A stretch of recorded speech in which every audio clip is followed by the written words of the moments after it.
നമസ്കാരം.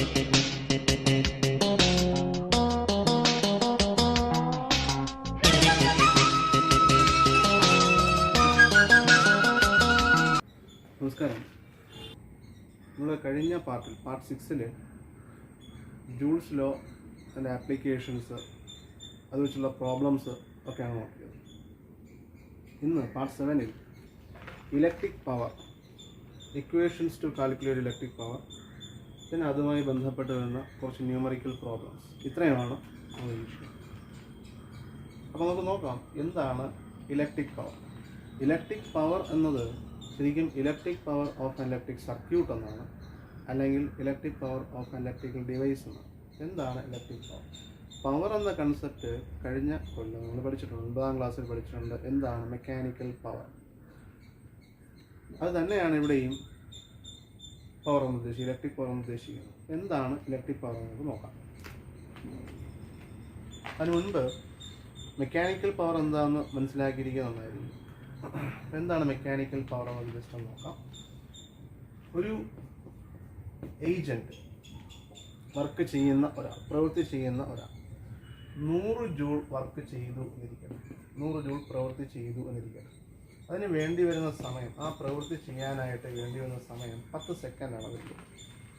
അങ്ങനെയാണെങ്കിൽ ഈ ആകെ പ്രവൃത്തി സമയം കൊണ്ട് ഹരിച്ചാൽ നമുക്ക് എന്ത് കിട്ടും നോക്കാം. അപ്പോൾ W/T equal to 100 joule divided by 10 seconds.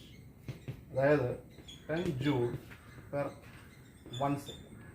ഈ റേഷ്യോയിൽ നിന്ന് നമുക്ക് എന്താണ് മനസ്സിലാകുന്നത്? നമുക്ക് മനസ്സിലാകുന്നത് 10 സെക്കൻഡ് കൊണ്ട് ആകെ ചെയ്ത പ്രവൃത്തി 100 ജൂൾ ആണെങ്കിൽ 1 സെക്കൻഡിൽ, അതായത് യൂണിറ്റ് ടൈമിൽ, യൂണിറ്റ് സമയത്തിൽ ചെയ്ത പ്രവൃത്തി 10 ജൂളാണ്. അതായത് ഏത് നിരക്കിലാണ് ഈ ഏജന്റ്, ഈ ആള് പ്രവൃത്തി ചെയ്യുന്നത്, പ്രവൃത്തി ചെയ്യുന്നതിൻ്റെ നിരക്ക് അല്ലെങ്കിൽ യൂണിറ്റ് സമയത്തിൽ ചെയ്യപ്പെടുന്ന പ്രവൃത്തി, അതിനെയാണ് നമ്മൾ പവർ എന്ന് വിളിക്കുക. മെക്കാനിക്കൽ പവർ, യാന്ത്രിക പവർ എന്ന് വിളിക്കുന്നത്. അപ്പോൾ ആ അർത്ഥത്തിൽ എന്താണ് electric power of an electrical device, അല്ലെങ്കിൽ electric power of electric circuit എന്ന് പരിശോധിച്ചാൽ നമുക്കിങ്ങനെ പറയാം. ഒരു ഇലക്ട്രിക് സർക്യൂട്ട് അല്ലെങ്കിൽ ഒരു ഇലക്ട്രിക് ഡിവൈസ്, ഒരു വൈദ്യുത സർക്യൂട്ട് അല്ലെങ്കിൽ വൈദ്യുത ഉപകരണം യൂണിറ്റ് ടൈമിൽ ചെയ്യുന്ന പ്രവൃത്തിയാണ് അതിൻ്റെ ഇലക്ട്രിക്കൽ പവർ എന്ന് വിളിക്കുന്നത്. അപ്പോൾ work done by electrical device in unit time is called its electric power. അപ്പോൾ അതിൻ്റെ ഇക്വേഷൻ എങ്ങനെ എഴുതാം? ഇലക്ട്രിക്കൽ പവർ പി എന്ന അക്ഷരം കൊണ്ടാണ് സൂചിപ്പിക്കുക. ഇലക്ട്രിക്കൽ പവർ പ്രവൃത്തി ഭാഗം ടൈം. ഇവിടെ പ്രവൃത്തി എന്ന് ഉദ്ദേശിക്കുന്നത് ഇലക്ട്രിക്കൽ ഡിവൈസ് ചെയ്യുന്ന പ്രവൃത്തിയാണ്. ഒരു ഹീറ്റിംഗ് ഡിവൈസ് ആണെങ്കിൽ അതെന്ത് പ്രവൃത്തിയാണ് ചെയ്യുന്നത്? അത് ഹീറ്റ് എനർജി പ്രൊഡ്യൂസ് ചെയ്യും, അതാണ് അവൻ ചെയ്യുന്ന പ്രവൃത്തി. ഇലക്ട്രിക്കൽ എനർജി, വൈദ്യുതോർജ്ജത്തിനെ ഉപയോഗപ്പെടുത്തിക്കൊണ്ട് താപോർജ്ജം അവൻ ഉൽപ്പാദിപ്പിക്കും. അപ്പോൾ പ്രൊഡക്ഷൻ ഓഫ് ഹീറ്റ് എനർജിയാണ് വർക്ക് ഡൺ ബൈ ഒരു ഹീറ്റിംഗ് ഡിവൈസ് എന്ന് വിളിക്കുന്നത്. അപ്പോൾ അങ്ങനെയാണെങ്കിൽ നമുക്ക് law of conservation of energy അനുസരിച്ച് പറയാം, ചെയ്യുന്ന പ്രവൃത്തി അത് പ്രൊഡ്യൂസ് ചെയ്യപ്പെടുന്ന എനർജിക്ക് തുല്യമായിരിക്കും. അങ്ങനെയാണെങ്കിൽ ഇക്വേഷൻ എങ്ങനെ മാറ്റാം? P is equal to H/T. For a heating device P is equal to H/T എന്ന് നമുക്ക് പറയാം. അങ്ങനെയാണെങ്കിൽ നമ്മൾ ഇലക്ട്രിക് പവറിന് നിർവചനം നൽകിയത് ഇങ്ങനെയാണ്: electric power of electric device is the work done by the device in unit time.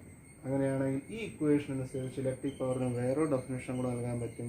Electric power is, അല്ലെങ്കിൽ electric power of electrical device is the amount of energy produced by it in unit time. The amount of energy produced by the device in unit time. അതിനെ നമ്മൾ എന്താ വിളിക്കും? Electric power എന്ന് വിളിക്കാം.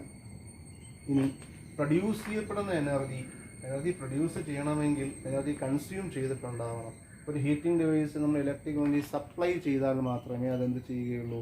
ഈ പറഞ്ഞ പ്രവൃത്തി, പ്രൊഡക്ഷൻ ഓഫ് ഹീറ്റ് ചെയ്യുകയുള്ളൂ. ഇലക്ട്രിക് എനർജി കൺസ്യൂം ചെയ്യുന്നു, ഹീറ്റ് എനർജി പ്രൊഡ്യൂസ് ചെയ്യുന്നു. അപ്പോൾ അങ്ങനെയാണെങ്കിൽ ഡെഫിനേഷൻ ഇങ്ങനെയും പറയാം: electrical power of an electric device.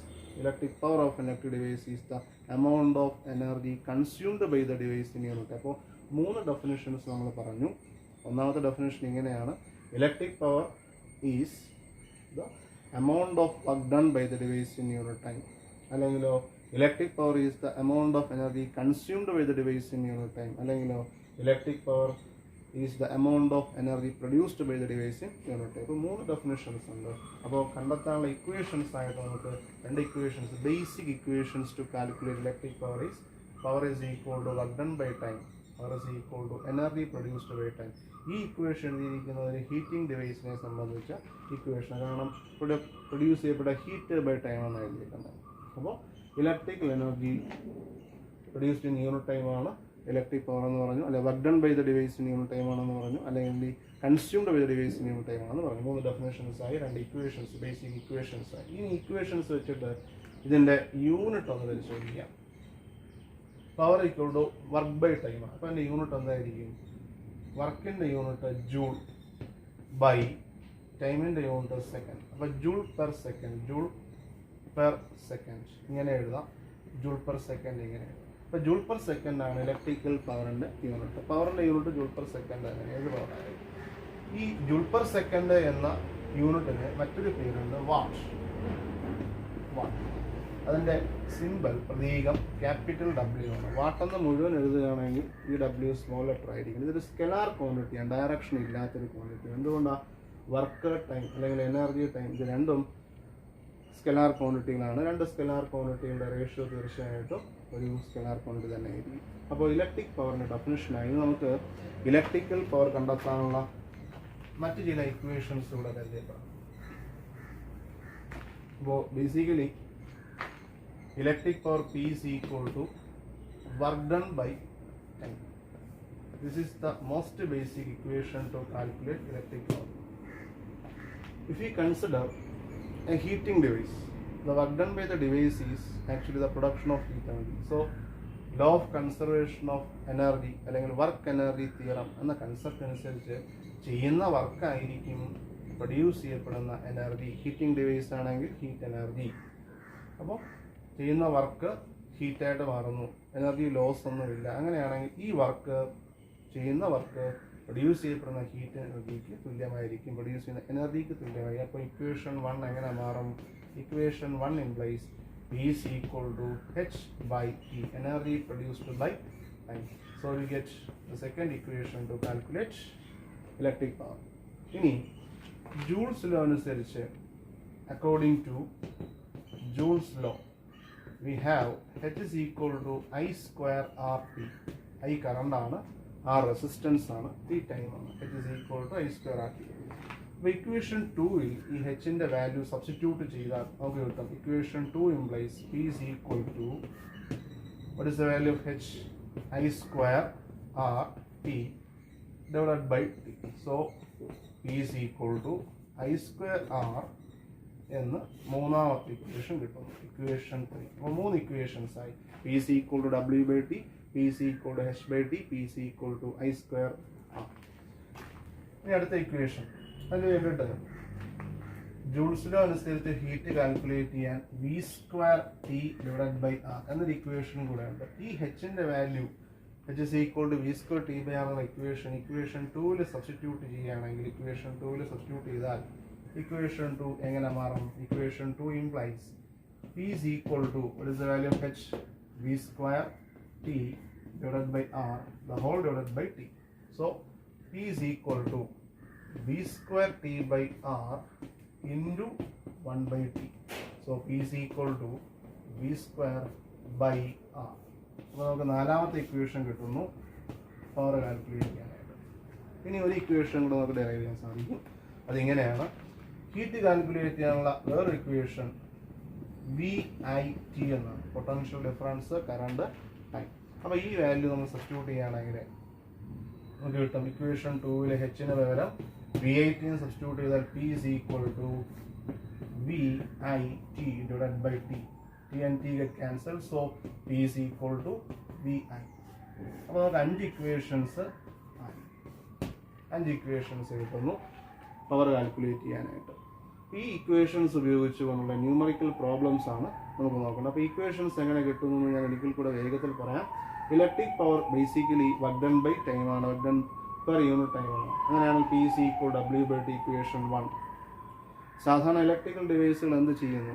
Energy consume ചെയ്യും, ഇലക്ട്രിക്കൽ എനർജി കൺസ്യൂം ചെയ്യുന്നു, മറ്റേതെങ്കിലും ഫോം ഓഫ് എനർജി പ്രൊഡ്യൂസ് ചെയ്യും. ലൈറ്റ് എനർജി ആവാം, ഹീറ്റ് എനർജി ആവാം, എന്തെങ്കിലും. ഇപ്പോൾ ഒരു ഹീറ്റിംഗ് ഡിവൈസ് പരിഗണിക്കുകയാണെങ്കിൽ പ്രൊഡ്യൂസ് ചെയ്യപ്പെടുന്ന ഹീറ്റിന് തുല്യമായിരിക്കും ഈ വർക്ക് ഡൺ. ലോസ് ഒന്നും ഇല്ല എങ്കിൽ work done by the device produce ചെയ്യപ്പെടുന്ന ഹീറ്റിന് തുല്യമായിരിക്കും. സോ ഈ ഇക്വേഷൻ W എന്ന് പറയുമ്പോൾ H സബ്സ്റ്റിറ്റ്യൂട്ട് ചെയ്താൽ നമുക്ക് രണ്ടാമത്തെ ഇക്വേഷൻ കിട്ടുന്ന PC = H/T ആണ്. ഇനി ജൂൾസ് ലോ അനുസരിച്ച് H = I²RT ആണ്. അങ്ങനെയാണെങ്കിൽ ഈ ഇക്വേഷൻ 2-ലെ H-ന് പകരം I² ആയിട്ട് സബ്സ്റ്റിറ്റ്യൂട്ട് ചെയ്യുമ്പോൾ PC = I²R എന്ന് കിട്ടുന്നു. ഇനി വേറൊരു ഫോമിലുണ്ട് H-ന് V²T/R. ആ വാല്യൂ ഇക്വേഷൻ 2-ൽ സബ്സ്റ്റിറ്റ്യൂട്ട് ചെയ്യുകയാണെങ്കിൽ PC = V²T/R/T. So PC = V²/R നമുക്ക് കിട്ടും. ഇനി H = VIT എന്നൊരു ഇക്വേഷൻ ഉണ്ട്. ആ ഇക്വേഷനാണ് നമ്മൾ ഇക്വേഷൻ 2 സബ്സ്റ്റിറ്റ്യൂട്ട് ചെയ്യുന്നതെങ്കിൽ PC = VIT/T എന്ന് കിട്ടുന്നു. സോ 5 ഇക്വേഷൻസ് ഉണ്ട് നമുക്ക് ഇലക്ട്രിക്കൽ പവർ കാൽക്കുലേറ്റ് ചെയ്യാനായിട്ട്. ഏതൊക്കെയാണ്? PC = W/T, PC = H/T, PC = I²R, PC = V²/R, PC = VI. ഇനി ഈ ഇക്വേഷൻസ് ഉപയോഗിച്ചുള്ള പ്രോബ്ലംസ് ആണ് നമുക്ക് നോക്കേണ്ടത്. ഒരു ക്വസ്റ്റ്യൻ നോക്കാം. The electric power of an electric iron is 1000 watt. Electric iron ഇസ്തിരിപ്പെട്ടി അതിൻ്റെ പവർ 1000 വാട്ടാണ്. അപ്പോൾ ഗിവൺ ഡേറ്റ നമ്മൾ എഴുതുകയാണ്. Power of the device is equal to 1000 watt. Then ഒന്നാമത്തെ ചോദ്യം, calculate the amount of heat produced by the device in 1 second. Amount of heat produced by a device, electrical device, in 1 second means unit time. അതിനെയാണ് നമ്മൾ electric power എന്ന് വിളിക്കുന്നത്. അപ്പോൾ amount of heat produced, amount of energy produced in 1 second is equal to electric power. It is 1000 joule. Amount of heat produced in unit time അതാണ് ചോദിച്ചിരിക്കുന്നത്. അത് electric പവറിന് numerically equal ആയിരിക്കും. ചോദിച്ചിരിക്കുന്നത് എത്ര എനർജി പ്രൊഡ്യൂസ് ചെയ്യുന്നതാണ്. ഇലക്ട്രിക് പവർ എന്ന് എഴുതുമെങ്കിലും എത്ര എനർജിയാണ് പ്രൊഡ്യൂസ് ചെയ്യുന്നത്? 1000 ജൂൾ. ഇത് വേറെ രീതിയിൽ മനസ്സിലാക്കാൻ സാധിക്കും. അതിങ്ങനെയാണ്, power is equal to 1000 watt എന്ന് പറഞ്ഞാൽ power is equal to 1000 joule per second എന്ന് പറഞ്ഞാൽ 1000 joule per 1 second. Per second എന്ന് പറയുന്നത് പെർ 1 സെക്കൻഡ്. അതിനർത്ഥം എന്താ? ഒരു സെക്കൻഡിൽ 1000 ജൂൾ ഹീറ്റാണ് ഈ ഡിവൈസ് പ്രൊഡ്യൂസ് ചെയ്യുന്നത്. യൂണിറ്റ് ടൈമിൽ പ്രൊഡ്യൂസ് ചെയ്യുന്ന ഹീറ്റ് 1000 ജൂളാണ്. അതാണ് ഇലക്ട്രിക് പവർ എന്ന് വിളിക്കുന്നത്. അപ്പോൾ ഒരു സെക്കൻഡിൽ എത്ര ജൂൾ ഹീറ്റാണ് പ്രൊഡ്യൂസ് ചെയ്യുന്നത് ചോദിച്ചു കഴിഞ്ഞാൽ 1000 ജൂൾ ഹീറ്റാണ് പ്രൊഡ്യൂസ് ചെയ്യുന്നത്. രണ്ടാമത്തെ ചോദ്യത്തിലോട്ട് പോവാം. If this device works for 10 minutes, ഈ ഡിവൈസ് 10 മിനിറ്റ് നേരം വർക്ക് ചെയ്യണമെന്നിരിക്കട്ടെ. അങ്ങനെയാണെങ്കിൽ what is the amount of heat produced? Produce ചെയ്യപ്പെടുന്ന ഹീറ്റിൻ്റെ അളവ് എത്രയാണ് എന്നുള്ളതാണ്. അപ്പോൾ given data T is equal to 10 minutes ആണ്. 10 മിനിറ്റ്. ഈ 10 മിനിറ്റ് എന്നുള്ളത് നമുക്ക് SI യൂണിറ്റ്സിലോട്ട് മാറ്റണം, സെക്കൻഡിലോട്ട് മാറ്റണം. മിനിറ്റിനെ സെക്കൻഡിലോട്ട് മാറ്റാനായിട്ട് നമ്മൾ ചെയ്യേണ്ടത് 60 കൊണ്ട് ഗുണിക്കുക. അപ്പോൾ 60 കൊണ്ട് ഗുണിച്ചു കഴിഞ്ഞാൽ മിനിറ്റ് സെക്കൻഡിലോട്ട് മാറും. അപ്പോൾ 10 × 60 seconds ഈക്വൽ ടു 600 seconds. ഇനി കണ്ടുപിടിക്കേണ്ടത് എമൗണ്ട് ഓഫ് ഹീറ്റ് പ്രൊഡ്യൂസ്ഡ് ആണ് കണ്ടുപിടിക്കേണ്ടത്. അതിന് മറ്റൊരു ഡേറ്റ കൂടെ തന്നിട്ടുണ്ട്. 1000 വാട്ടാണ് പവർ എന്നുള്ളത്. ഹീറ്റ് കണ്ടുപിടിക്കാനുള്ള ഇക്വേഷൻസ് നമുക്കറിയാം. H is equal to I²RT, H is equal to V²T/R, H is equal to VIT. ഇതിൽ ഏതെങ്കിലും ഒരു ഇക്വേഷൻ ഞാൻ എഴുതുകയാണ്. H is equal to I²RT. ഈ I²R എന്നത് പവറാണ്. അപ്പോൾ ഈ I²Rന് പകരം നമുക്ക് P എന്ന് എഴുതാം. അപ്പോൾ H is equal to PT എന്ന് കിട്ടുന്നു. സോ അങ്ങനെയാണെങ്കിൽ P എന്താ? 1000 ഇൻറ്റു ടൈം 600 എന്നാണ്. അപ്പോൾ 600 പിന്നെ ഈ 1000 3 പൂജ്യങ്ങളും കൂടെ വരും.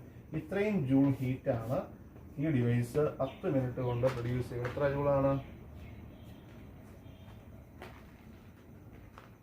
6 ലക്ഷം ജൂൾ ഹീറ്റാണ് produce. 6 lakh joule heat produce ചെയ്യപ്പെടും. മനസ്സിലാവുമല്ലോ? ഈ ഇക്വേഷൻ അല്ലെങ്കിൽ ഈ ആൻസർ നമുക്ക് ഇങ്ങനെ വരാം. പവറിൻ്റെ ഇക്വേഷൻ PC = H/T എന്നാണല്ലോ. ഇതിനൊന്ന് ക്രോസ് മൾട്ടിപ്ലൈ ചെയ്താൽ H is equal to PT. Same answer തന്നെ നമുക്ക് കിട്ടും. അപ്പോൾ ഇങ്ങനെ നമുക്ക് ചെയ്യാം, ഇങ്ങനെ ചെയ്യാം. അപ്പോൾ അടുത്ത ചോദ്യത്തിലോട്ട് കിടക്കാം. അപ്പോൾ അടുത്ത ചോദ്യം, A heating appliance has A resistance 115 ohms. If 2 ampere current flows through it. ഒന്നാമത്തെ ചോദ്യം, what is the power of the device? അതിൻ്റെ പവർ എത്രയാണ്? രണ്ടാമത്തെ ചോദ്യം, find the potential difference applied across the device. ആ ഡിവൈസിന് കുറുകെ അപ്ലൈ ചെയ്തിരിക്കുന്ന പൊട്ടൻഷ്യൽ ഡിഫറൻസ് എത്രയാണ്? ഇതാണ് കണ്ടുപിടി. ഇത് നമ്മുടെ പുസ്തകത്തിലെ ചോദ്യം തന്നെയാണ്. ആ ചോദ്യത്തിൽ ഞാൻ ഒരു ചോദ്യം കൂടെ കൂട്ടിച്ചേർത്താനൊന്ന് മോഡിഫൈ ചെയ്തിട്ടുണ്ട്. അപ്പോൾ ഗിവൺ ഡാറ്റ നമുക്ക് എഴുതാം. The resistance of the device R is equal to 115 ohms. പിന്നെ പറഞ്ഞിരിക്കുന്നു current flowing through the device അത് 2 ആംപിയർ ആണ്. ഒന്നാമത്തെ ചോദ്യം പവർ കാൽക്കുലേറ്റ് ചെയ്യാൻ. അപ്പോൾ power P is equal to 5 equations നമ്മുടെ പക്കലുണ്ട്. ഐ ആർ വി ഇതൊക്കെ വരുന്ന equations 3 P C equal I square R ഉണ്ട്, P C equal V square by R ഉണ്ട്, P C equal to V I ഉണ്ട്. ഇവിടെ ആറും ഐയും ഉണ്ട്. അപ്പം അങ്ങനെയാണെങ്കിൽ equation P C equal to I square R തന്നെയാണ്. ഐയുടെ വാല്യൂ 2. അപ്പോൾ 2 × 2 × 115 ഈക്വൾ ടു 4. 115 415 പറയുമ്പോൾ 4 100 4 15 460 what.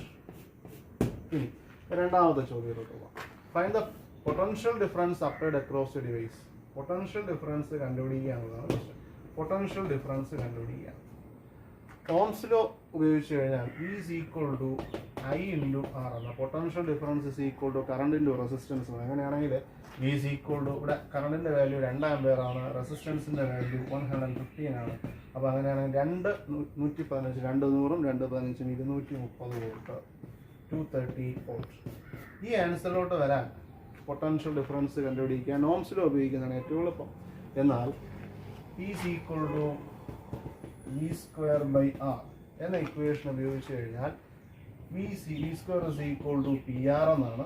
E is equal to square root of P R. ഈ ഇക്വേഷൻ ഉപയോഗിച്ച് കഴിഞ്ഞാൽ നമുക്ക് ഈ വോൾട്ടേജിൻ്റെ വാല്യൂ കാൽക്കുലേറ്റ് ചെയ്യാവുന്നതേ ഉള്ളൂ. പക്ഷേ ഇതാണ് എളുപ്പം. അടുത്ത ക്വസ്റ്റ്യനിലോട്ട് നമുക്ക്. അപ്പോൾ അടുത്ത ചോദ്യം, a current of 0.4 ampere flows through an electric bulb working at 230 volt.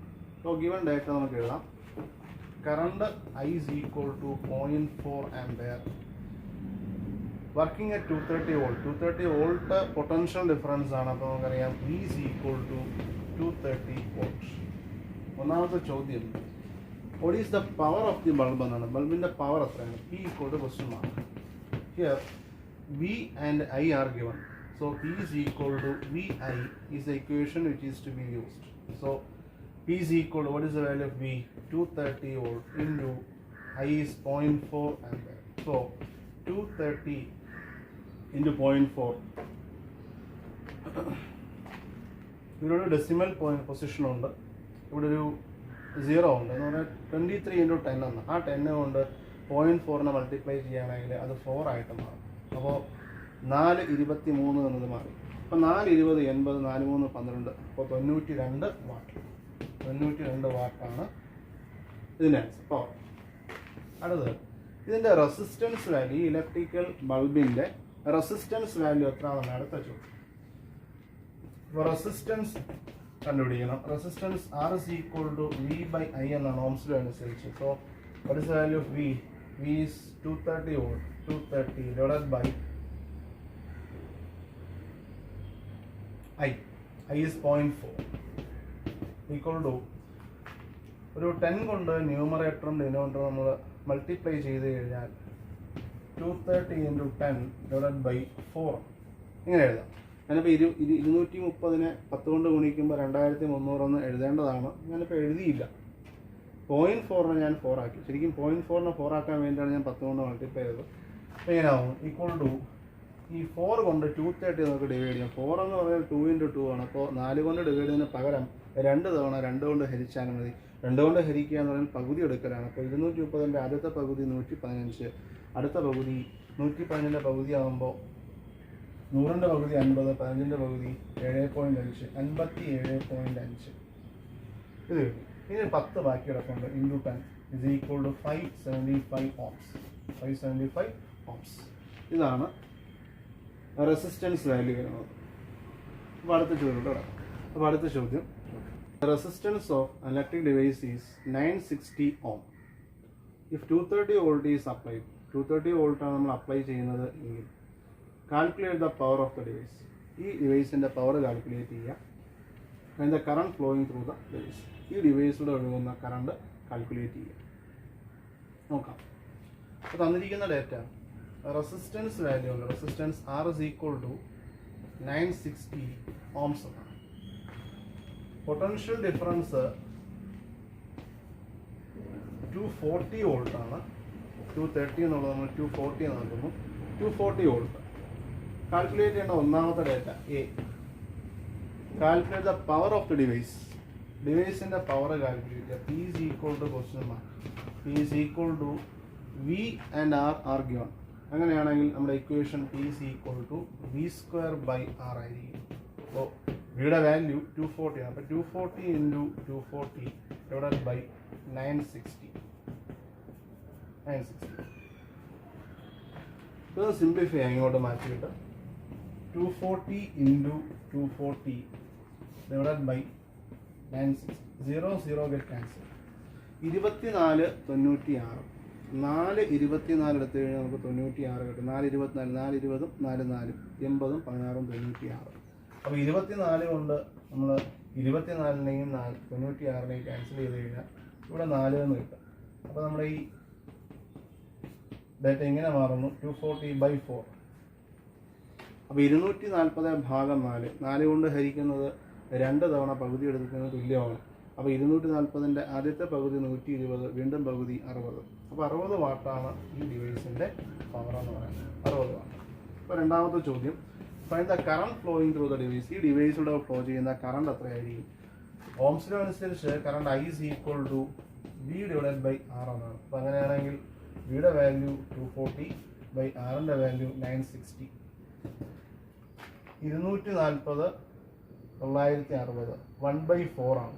അപ്പോൾ 1/4 ഈക്വൽ ടു 0.25 ആംബിയർ. 1/4 ആംബിയർ ആണോ 0.25 ആംബിയർ ആണോ നമുക്ക് എഴുതാൻ സാധിക്കും. അപ്പോൾ പവറുമായി ബന്ധപ്പെട്ട ഏതാനും ന്യൂമറിക്കൽസ് ഗണിത പ്രശ്നങ്ങൾ നമ്മൾ ചെയ്തു കഴിഞ്ഞു. ഇനി പവറുമായി ബന്ധപ്പെട്ട ഒരു പ്രധാനപ്പെട്ട വസ്തുതകൾ നമുക്ക് പറയാനുണ്ട്. അടുത്ത ചോദ്യം, in an electric device it is mark 240 volt 640 what. 240 volt 40 what എന്നൊരു ഇലക്ട്രിക്കൽ ഡിവൈസിൽ മാർക്ക് ചെയ്തിരിക്കുന്നു. ഞാൻ പറഞ്ഞു ഇലക്ട്രിക് പവറുമായി ബന്ധപ്പെട്ട ഒരു പുതിയ കൺസെപ്റ്റിലോട്ട് നമ്മൾ പോവുകയാണ്.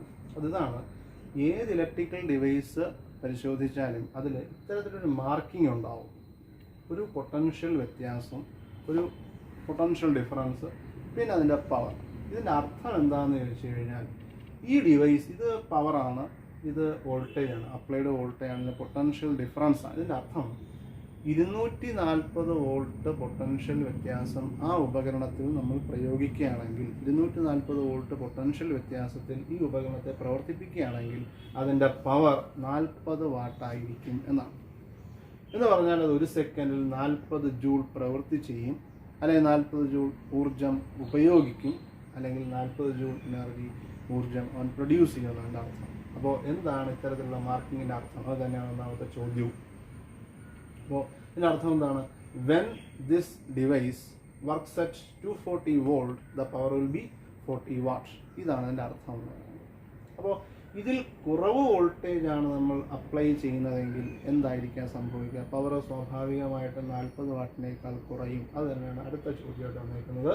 If the device works at 120 volt, 240 volt കൊടുക്കുമ്പോൾ പവർ 40 വാട്ട്. അങ്ങനെയാണെങ്കിൽ 120 വോൾട്ട് കൊടുക്കുകയാണെങ്കിൽ പവർ എത്രയായിരിക്കും എന്നുള്ളതാണ് ചോദ്യം. നമുക്ക് പെട്ടെന്ന് തോന്നും 240 വോൾട്ടിന് 40 വാട്ടാണ്, അങ്ങനെയാണെങ്കിൽ 120 വോൾട്ടിന് 20 വാട്ടായിരിക്കുമെന്ന്. നമുക്ക് നോക്കാം എത്രയാണ് വരിക. അപ്പോൾ രണ്ടാമത്തെ ചോദ്യം നമ്മൾ ചെയ്യുന്നത്. ഈ ചോദ്യം ചെയ്യുന്നത് 2 രീതിയിലാണ്. ഒരു പ്രത്യേക രീതിയിലാണ് ചെയ്യേണ്ടത്. അപ്പോൾ ഇവിടെ തന്നേക്കുന്നു വോൾട്ടേജ് 240 വോൾട്ട് ആണെങ്കിൽ പവർ 40 വാട്ടാണ്. ചോദിച്ചിരിക്കുന്നു വോൾട്ടേജ് 120 വോൾട്ട് ആണെങ്കിൽ പവർ എത്ര? പവർ കാൽക്കുലേറ്റ് ചെയ്യാനുള്ള ഇക്വേഷൻ എന്താണ്? Power calculate equation I² R ആണ്, അല്ലെങ്കിൽ V² R ആണ്, അല്ലെങ്കിൽ VI ആണ്. ഇവിടെ I² R എന്നുള്ള ഇക്വേഷൻ ഉപയോഗിക്കണമെങ്കിൽ നമ്മൾ ഈ 120 വോൾട്ട് പ്രയോഗിക്കുമ്പോൾ ഈ ഡിവൈസിലൂടെ എത്ര കറണ്ടാണ് ഫ്ലോ ചെയ്യുന്നത് അത് കണ്ടെത്തേണ്ടതുണ്ട്. അത് കണ്ടെത്തണമെങ്കിൽ റെസിസ്റ്റൻസ് കാൽക്കുലേറ്റ് ചെയ്യണം. ഈ ഡിവൈസിൻ്റെ റെസിസ്റ്റൻസ് എത്രയാണെങ്കിൽ അങ്ങനെയെങ്കിൽ മാത്രമേ I = V/R എന്ന കൺസെപ്റ്റ് ഉപയോഗിച്ച് ഈ കണ്ടീഷനിലെ കറണ്ട് കാൽക്കുലേറ്റ് ചെയ്യാൻ കഴിയും. പക്ഷേ ഓർക്കുക, ആ റെസിസ്റ്റൻസ് കാൽക്കുലേറ്റ് ചെയ്താൽ ഐ കാൽക്കുലേറ്റ് ചെയ്യാനായിട്ട് നമ്മൾ റെസിസ്റ്റൻസ് കാൽക്കുലേറ്റ് ചെയ്യുകയാണെങ്കിൽ V=V²R എന്നുള്ള ഇക്വേഷൻ ഉപയോഗിച്ചുകൊണ്ട് ഡയറക്റ്റായിട്ട് നമുക്ക് പി കാൽക്കുലേറ്റ് ചെയ്യാം. ഐ കണ്ടെത്തേണ്ടെന്ന് ആവശ്യമില്ല. അപ്പോൾ എങ്ങനെ നമുക്ക് 120 വോൾട്ട് പ്രയോഗിക്കുമ്പോഴത്തെ പവർ കാൽക്കുലേറ്റ് ചെയ്യാം? ഇതാ ഇക്വേഷൻ. ഈ ഇക്വേഷനിൽ വി എത്രയാണ്? 120 വോൾട്ടാണ്. ആർ എത്രയാണ്? റെസിസ്റ്റൻസ് ആണ്. അതെത്രയാണ്? അറിയില്ല. അത് കണ്ടെത്താനാണ് ഈ ഡേറ്റ തന്നിട്ടുള്ളത്. അപ്പോൾ ഇവിടെ നിന്ന് ഏതാണ് ഡേറ്റ? 240 വോൾട്ടിൽ പ്രവർത്തിപ്പിക്കുമ്പോൾ പവർ 40 വാട്ടാണ്, 40 വാട്ടാണ്. ആ ഡേറ്റയിൽ നിന്ന് നമുക്ക് റെസിസ്റ്റൻസ് കാൽക്കുലേറ്റ് ചെയ്യാം. എങ്ങനെ കാൽക്കുലേറ്റ് ചെയ്യും? നമുക്കറിയാം E=V²R. അങ്ങനെയാണെങ്കിൽ R=V²P എന്നാണ്. E=V²R എന്നാണ്. സോ R=V²P എന്നാണ്. ഈ വാല്യൂസ് സബ്സ്റ്റിറ്റ്യൂട്ട് ചെയ്യുകയാണെങ്കിൽ R=Vയുടെ വാല്യൂ 240 ആണ്. അപ്പോൾ 240 ഗുണം 240 ഭാഗം ആറിൻ്റെ വാല്യൂ പവറിൻ്റെ വാല്യൂ 40 വാട്ടാണ്. 240 40 ക്യാൻസൽ ചെയ്യുകയാണെങ്കിൽ 6 എന്ന് കിട്ടും. 0 0 ക്യാൻസൽ ചെയ്യുന്നു. 24 ഭാഗം 4 6. 6 ഗുണം 24. അപ്പോൾ എത്ര വരുന്നു?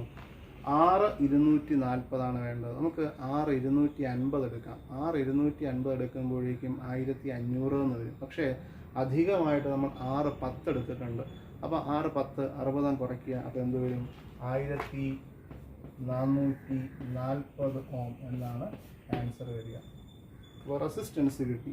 അങ്ങനെയാണെങ്കിൽ കേസ് 2 നമുക്ക് പവർ കാൽക്കുലേറ്റ് ചെയ്യാം. P= 120 വോൾട്ടിലെ പവർ V=120 × 120. എന്തുകൊണ്ട് ഇവിടെ വിയുടെ വാല്യൂ 120 സബ്സ്റ്റിറ്റ്യൂട്ട് ചെയ്യുന്നു? കാൽക്കുലേറ്റ് ചെയ്യേണ്ടത് അതാണ്. V=120 ആകുമ്പോഴത്തെ പവറാണ് കാൽക്കുലേറ്റ് ചെയ്യേണ്ടത്. അതിന് വേണം എന്തോന്ന്?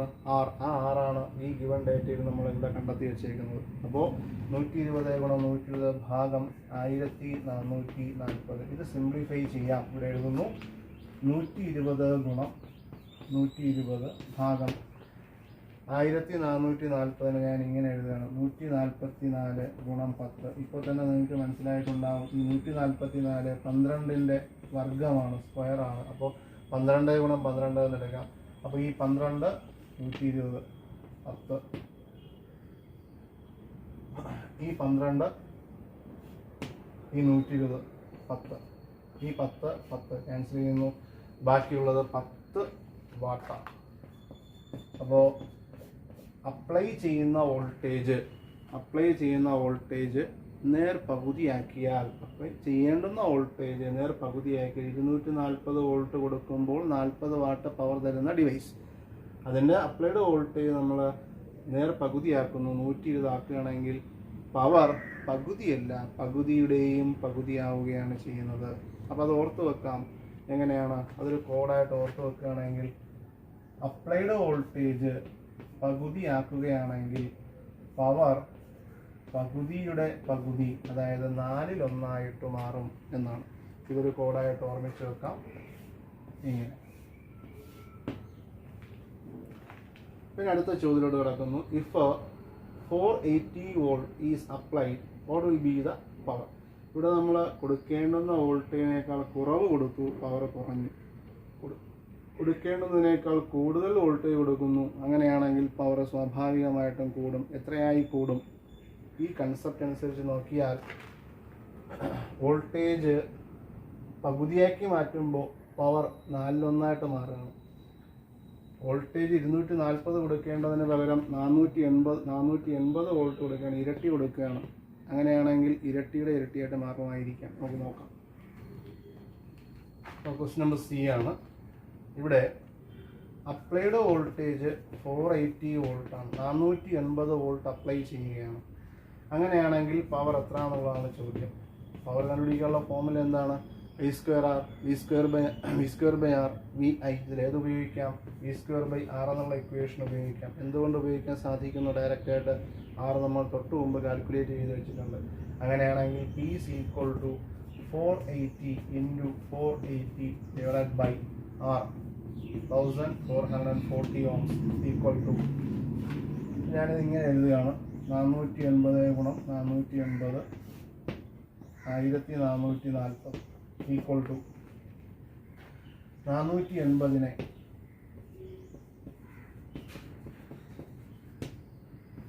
ഇതിനെ ഞാൻ 12 ഗുണം 12 ഗുണം 10 എന്ന് മാറ്റി എഴുതുക. അപ്പോൾ നോക്കാം, 48 12 4 40, വീണ്ടും 40, ഓരോ പൂജ്യം കൂടെ ക്യാൻസൽ ചെയ്യുന്നു. അപ്പോൾ 40 ഗുണം 4 സമം 160 വാട്ട്. അപ്പോൾ നേരത്തെ പറഞ്ഞ കൺസെപ്റ്റ് അനുസരിച്ച് അപ്ലൈഡ് വോൾട്ടേജ് പകുതിയായി മാറുമ്പോൾ പവർ എന്ന് പറയുന്നത് പകുതിയുടെ പകുതിയായി മാറുകയാണ്. അപ്ലൈഡ് വോൾട്ടേജ് ഇരട്ടിയായി മാറുമ്പോൾ പവർ ഇരട്ടിയുടെ ഇരട്ടിയായിട്ട് മാറും. അങ്ങനെയാണെങ്കിൽ 160, 40-ൻ്റെ ഇരട്ടി അതിൻ്റെ ഇരട്ടി 160 വാട്ടായിട്ട് മാറുകയാണ്. ഇവിടെ മനസ്സിലാക്കേണ്ടുന്ന വേറൊരു വസ്തുതയുണ്ട്. ഈ ഡിവൈസ് നിർമ്മിച്ചിരിക്കുന്നത്, കൺസ്ട്രക്ട് ചെയ്തിരിക്കുന്നത് 240 വോൾട്ടിൽ പ്രവർത്തിക്കുമ്പോൾ 40 വാട്ട് പവർ വരത്തക്കവണ്ണം വർക്ക് ചെയ്യാനാണ്.